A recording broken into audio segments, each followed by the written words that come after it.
High Potential Season 2 teases surprising dynamic between Kaitlin Olson and newcomer Steve Howey. ABC just offered the first look at Season 2 of High Potential, and some of us have got our eye on newcomer Steve Howey's scenes with Kaitlin Olson. The network released a still on Wednesday, August 20, showing Howey's character, Nick, reaching out to shake Morgan's, Olson's, hand at the precinct. It was previously revealed that Howey will start on Season 2 as a savvy political animal who knows how to wear an expensive suit and oozes effortless charm. According to the official character description, Nick is a guy who can launch 1,000,000 fundraisers with his smile, and has disruptor tenacity and likes thinking outside the box like Morgan. He has a way of putting himself right in the middle of the action, whether he's wanted there or not. The description continues. Along with Olson, Howey is joining co-stars Daniel Sunjata, Javicia Leslie, Deniz Akdeniz, Amirah J, Matthew Lamb, and Judy Reyes. High Potential, which will return this fall, follows mom of three Morgan, who teams up with the LAPD to help solve murders with her high IQ. She gets paired up with Detective Karadec, who is initially skeptical about how Morgan can assist the Major Crimes Unit, but ultimately starts to rely on her. It only took fans a few episodes to notice how Karadec and Morgan's dynamic reminded them of other slow-burn couples on procedural shows.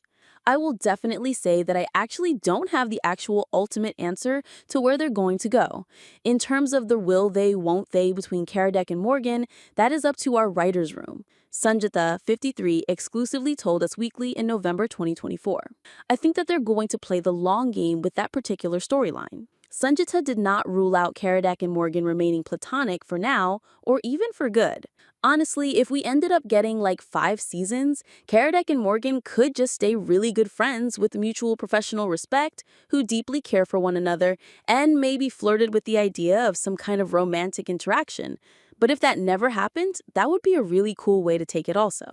At the time, Sunjata made it clear that the fates were up to the writers. I would say that there's definitely some electricity between the two of them. There's a reluctant mutual attraction that's happening, but I don't think we should expect to see anything crazy about that happening anytime soon. Executive producer and showrunner Todd Harthan gave us a more promising update 3 months later. You never know. I don't let my guard down about those things either.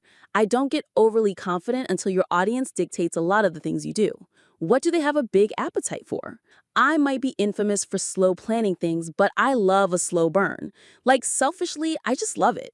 Season 2 will continue to invest in Morgan and Karadec regardless of whether there's a romantic payoff. We're going to write that for a while. Even if you at some point fall in love with somebody, maybe you also are more in love with the partnership and the friendship. And maybe you are scared enough of the risk of crossing certain lines. To me, it's so fun to play in that space before you cross certain lines. There's a lot of life in this show, and I want to make sure we do it at a pace that doesn't leave a good story on the table. High Potential returns to ABC Tuesday, September 16th at 10 p.m. Eastern, before streaming the next day on Hulu.